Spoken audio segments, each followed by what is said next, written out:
ಧಾರವಾಡ ಜಿಲ್ಲೆ ಕುಂದಗೋಳ ತಾಲೂಕಿನ ಹಿರೇಗುಂಜಳ ಗ್ರಾಮದ ಶ್ರೀ ವೀರಭದ್ರೇಶ್ವರ ದೇವಸ್ಥಾನದ 2ನೇ ವರ್ಷದ ಮಹಾರಥೋತ್ಸವ ಹಾಗೂ ಜಾತ್ರಾ ಮಹೋತ್ಸವವು ಇದೇ ಮಾರ್ಚ್ 19ರಿಂದ 24ರವರೆಗೆ ನೆರವೇರಲಿದೆ. ನಿರಂತರ 6 ದಿನಗಳ ಕಾಲ ಪ್ರತಿದಿನ ಸಾಯಂಕಾಲ 7 ಗಂಟೆಯಿಂದ ರಾತ್ರಿ 9 ಗಂಟೆಯವರೆಗೆ ವಿಜಯಪುರ ಜ್ಞಾನ ಯೋಗಾಶ್ರಮದ ಶ್ರೀ ಅದ್ವೈತಾನಂದ ಮಹಾಸ್ವಾಮಿಗಳಿಂದ ಪ್ರವಚನ ನೆರವೇರಲಿದೆ. ಸುತ್ತಮುತ್ತಲಿನ ಭಕ್ತಾದಿಗಳು ಇದರ ಸದುಪಯೋಗ ಪಡೆದುಕೊಳ್ಳಬೇಕು ಎಂದು ವೀರಭದ್ರೇಶ್ವರ ದೇವಸ್ಥಾನದ ಕಮಿಟಿಯ ಅಧ್ಯಕ್ಷರಾದ ಹೊಳಲಪ್ಪಗೌಡ ಪಾಟೀಲ್ ತಿಳಿಸಿದರು. ಈ ವರ್ಷದ ಜಾತ್ರಾ ವಿಶೇಷತೆ ಏನಿದೆ, ಅದ್ವೈತಾನಂದ ಸ್ವಾಮಿಗಳು ಕರ್ಕೊಂಡ್ಬಂದು ಪ್ರವಚನ ಮಾಡಿಸೋದು ಮತ್ತು ನಾವು ಈಗ ಒಂದು ಆಚೆ ಕೊಪ್ಪಳ ಗವಿಸಿದ್ದೇಶ್ವರ ಸ್ವಾಮಿಗಳನ್ನ ಕರ್ಕೊಂಬರ್ಬೇಕಂತೇಳಿ ಒಮ್ಮೆಲ್ಲ 4-5 ಸಲ ಹೋಗಿ ಬಂದೇವೆ. ಈಗ ನಿನ್ನ ಸಾಯಂಕಾಲ ಹೋಗಿದ್ವಿ. ನಾವು ನಮ್ಮ ಟೈಮಿಂಗ್ ಕೊಟ್ಟಿಲ್ಲ ಅವ್ರೆ. ಏನಾರ ಪ್ರಯತ್ನ ಮಾಡಿ ಒಂದು 10 ನಿಮಿಷ ಟೈಮ್ ತೊಗೊಂಡು ಒಂದು 2 ತಾಸು ಬಿಡುವು ಮಾಡ್ಕೊಂಡು ಪಟ್ಟಿಗೆ ಬರೋ ಪ್ರಯತ್ನ ಮಾಡ್ತೀನಿ ಅಂತ ಹೇಳ್ಯಾರ. ಈ ಜಾತ್ರೆ ಮೂಲಕ ಏನು ಮೆಸೇಜ್ ಕೊಡ್ತೀರಿ ಸಮಾಜಕ್ಕೆ? ಒಂದು ನಮ್ಮಲ್ಲಿ ಏನೈತೆ ಅಂದ್ರೆ ಒಳ್ಳೆಯ ವಾತಾವರಣ ಐತ್ರಿ.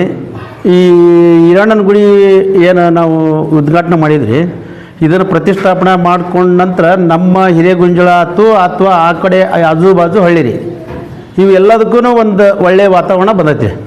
ಊರು ಅಗದಿ ಬೆಳವಣಿಗೆ ಆಗ್ಯಾವ್ರಿ. ಊರು ಅಗದಿ ಬೆಳವಣಿಗೆ ಆಗ್ಯಾವ. ಭಾಳ ಚಲೋ ಆಗೈತಿ. ನಮ್ಮೂರಿಗೆ ವಿಶೇಷವಾಗಿ ಭಾಳ ಚಲೋ ಆಗೈತಿ. ಮಾರ್ಚ್ 19ರಂದು ಕುಂದಗೋಳದ ಬಸವಣ್ಣಜ್ಜನವರು ಸಾನ್ನಿಧ್ಯ ವಹಿಸಲಿದ್ದಾರೆ. ಮಾರ್ಚ್ 21ರಂದು ನೀಲಗುಂದ ಗುದ್ನೇಶ್ವರ ಮಠದ ಪ್ರಭುಲಿಂಗ ಸ್ವಾಮಿಗಳು ಸಾನ್ನಿಧ್ಯ ವಹಿಸಲಿದ್ದಾರೆ. ಅದರ ಜೊತೆಗೆ ಕೊಪ್ಪಳ ಗವಿಮಠದ ಅಭಿನವ ಗವಿಸಿದ್ದೇಶ್ವರ ಸ್ವಾಮಿಗಳು ಹಾಗೂ ವಿವಿಧ ಮಠಾಧೀಶರು ಆಗಮಿಸಲಿದ್ದಾರೆ.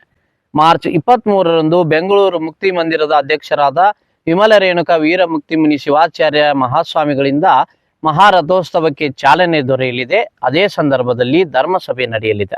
ಮಾರ್ಚ್ 24ರ ಬೆಳಿಗ್ಗೆ 8:15ರಿಂದ ಹಿರೇಗುಂಜಳ, ಎರೆಬೂದಿಯಾಳ, ಹತ್ತಿಮುತ್ತರ ಪುರವಂತರಿಂದ ಅಗ್ನಿ ಮಹೋತ್ಸವ ಜರುಗಲಿದೆ. ಅದೇ ದಿನ ಸಾಯಂಕಾಲ 5 ಗಂಟೆಗೆ ಹಿರೇಮಠದ ಸಿದ್ದರಾಮಯ್ಯನವರಿಂದ ಕಡುವಿನ ಕಾಳಗ ನೆರವೇರುವುದು ಎಂದು ಕಾರ್ಯದರ್ಶಿಗಳಾದ ಈರಪ್ಪ ಶೆಟ್ಟರ್ ಅಂಗಡಿ ತಿಳಿಸಿದರು.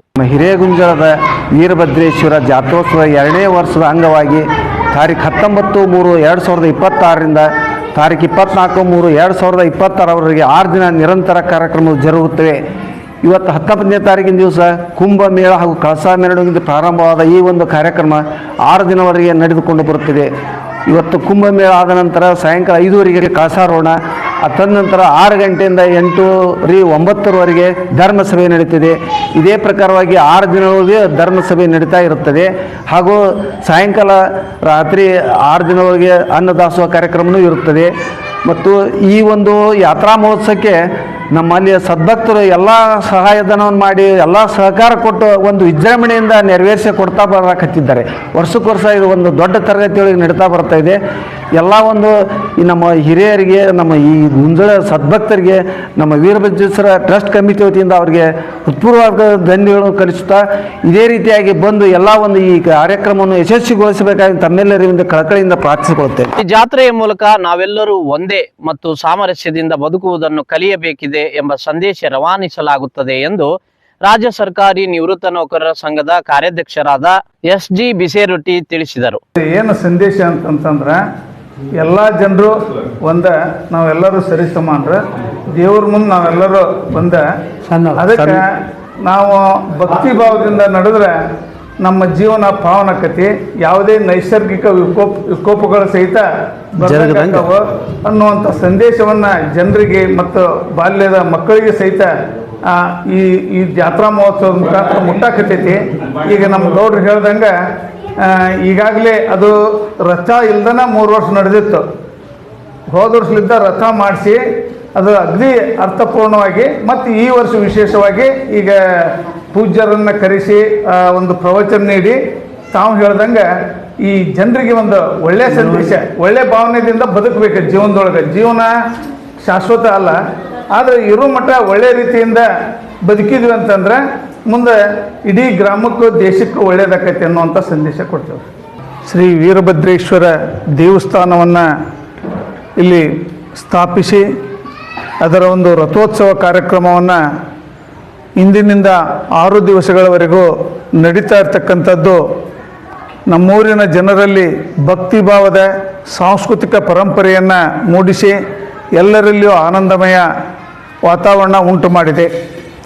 ಇದಕ್ಕೆಲ್ಲ ಮೂಲ ಕಾರಣ ಅಂತಂತಂದ್ರೆ ನಮ್ಮ ಇದೀಗ ಇದರ ಬಗ್ಗೆ ಸವಿಸ್ತಾರವಾಗಿ ಹೇಳಿದಂತಹ ಸನ್ಮಾನ್ಯ ಈರಪ್ಪ ಶೆಟ್ಟರು ಅಂಗಡಿಯವರು ಹಾಗೂ ವಿಶೇಷವಾಗಿ ಯಾವುದೇ ಕೆಲಸವನ್ನು ಗಟ್ಟಿ ಮನಸ್ಸಿನಿಂದ ಗಟ್ಟಿತನದಲ್ಲಿ ನಿಂತು ಅದಕ್ಕೆ ಏನೇ ಸಮಸ್ಯೆಗಳು ಬಂದರೂ ನಮ್ಮ ಹೊಳಪಗೌಡರು ಪಾಟೀಲ್ ಇವರು ಎಲ್ಲ ಎಡರು ತೊಡರುಗಳನ್ನು ನಿವಾರಿಸಿ ಜನರನ್ನು ಒಗ್ಗೂಡಿಸಿಕೊಂಡು ಇದಕ್ಕೆ ಪ್ರತ್ಯಕ್ಷವಾಗಿ ಪರೋಕ್ಷವಾಗಿ ಸಾಕಷ್ಟು ಮಂದಿ ದುಡಿದಿದ್ದಾರೆ. ಈ ಒಂದು ಕಾರ್ಯಕ್ರಮಕ್ಕೆ ಜ್ಞಾನ ಯೋಗಾಶ್ರಮ ಬಿಜಾಪುರ ಸಿದ್ದೇಶ್ವರ ಮಠದ ಅದ್ವೈತ ಆನಂದ ಸ್ವಾಮಿಗಳು ಆಗಮಿಸಿ ಇಲ್ಲಿ ಪ್ರವಚನವನ್ನು ನೀಡ್ತಾ ಇದ್ದಾರೆ. ಜೊತೆಗೆ ಕೊಪ್ಪಳದ ಗವಿಸಿದ್ದೇಶ್ವರ ಮಠದ ಪೂಜ್ಯರು ಸಹಿತ ಆಗಮಿಸ್ತಾ ಇದ್ದಾರೆ. ವಿಮಲ ರೇಣುಕರು ಸಹಿತ ಇಲ್ಲಿ ಮುಕ್ತಿ ಮಂದಿರದ ಶಿವಾಚಾರ್ಯರು ಆಗಮಿಸ್ತಾ ಇದ್ದಾರೆ. ಜೊತೆಗೆ ಬಸವಣ್ಣಜ್ಜನವರು ಸಹಿತ ಕುಂದಗೋಳದ ಪರಮ ಪೂಜ್ಯರು ಆಗಮಿಸ್ತಾ ಇದ್ದಾರೆ. ನೀಲಗುಂದ ಪರಮ ಪೂಜ್ಯರು ಗುದ್ಲಿಮಠ ಸ್ವಾಮಿಗಳು ಸಹಿತ ಆಗಮಿಸ್ತಾ ಇದ್ದಾರೆ.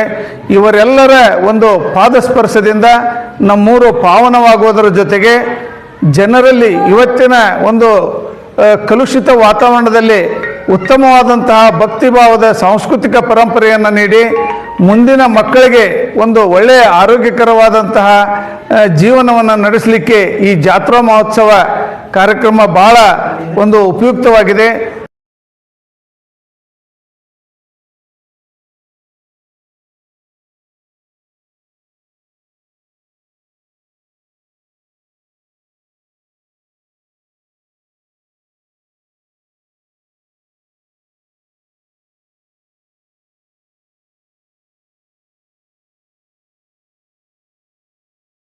ಇಲ್ಲಿವರೆಗೂ ನಮ್ಮ ಗ್ರಾಮದಲ್ಲಿ ಯಾವುದೇ ರಥೋತ್ಸವ ಕಾರ್ಯಕ್ರಮ ಇದ್ದಿದ್ದೇ ಇಲ್ಲ. ಸಾಕಷ್ಟು ದೇವಸ್ಥಾನಗಳಿದ್ದವು, ಬಟ್ ಆಗಿದ್ದಿಲ್ಲ. ಇವರೆಲ್ಲ ಇಲ್ಲಿ ಕೂಡಿದಂಥ ಗುರು ಹಿರಿಯರು ಬಹಳಷ್ಟು ಶ್ರಮ ಪಟ್ರ. ನಿಜವಾಗ್ಲೂ ಅವ್ರನ್ನ ನಾವು ಮುಖಸ್ತುತಿ ಮಾಡಬಾರ್ದು, ಎಷ್ಟು ಹೊಗಳಿದ್ರು ಕಡಿಮೆ. ಮತ್ತು ಎಲ್ಲರನ್ನ ಕರ್ಕೊಂಡು ಮಾಡ್ಬೇಕನ್ನೋ ಮನೋಭಾವನ, ಅವ್ರನ್ನ ಬಿಡಬೇಕು ಇವ್ರು ಬೇಡ ಇಂಥ ಮನೋಭಾವನ ಇಲ್ಲ. ಎಲ್ಲರಿಗೂ ಒಂದು ಒಳ್ಳೇದು ಮಾಡ್ಬೇಕನ್ನುವಂಥ ಈ ಗುರು ಹಿರಿಯರನ್ನ ನಿಜವಾಗ್ಲೂ ನಮ್ಮೂರು ಬಹಳ ಅವರಿಗೆ ಕೃತಜ್ಞತೆಯನ್ನು ಸಲ್ಲಿಸ್ತಾ ಇದೆ ಅಂತಂದು ಈ ಸಂದರ್ಭದಲ್ಲಿ ತಿಳಿಸ್ತಾ ಇದ್ದೇನೆ. ಈ ವೇಳೆ ಕಮಿಟಿ ಸರ್ವ ಸದಸ್ಯರು, ಗ್ರಾಮದ ಹಿರಿಯರು ಉಪಸ್ಥಿತರಿದ್ದರು.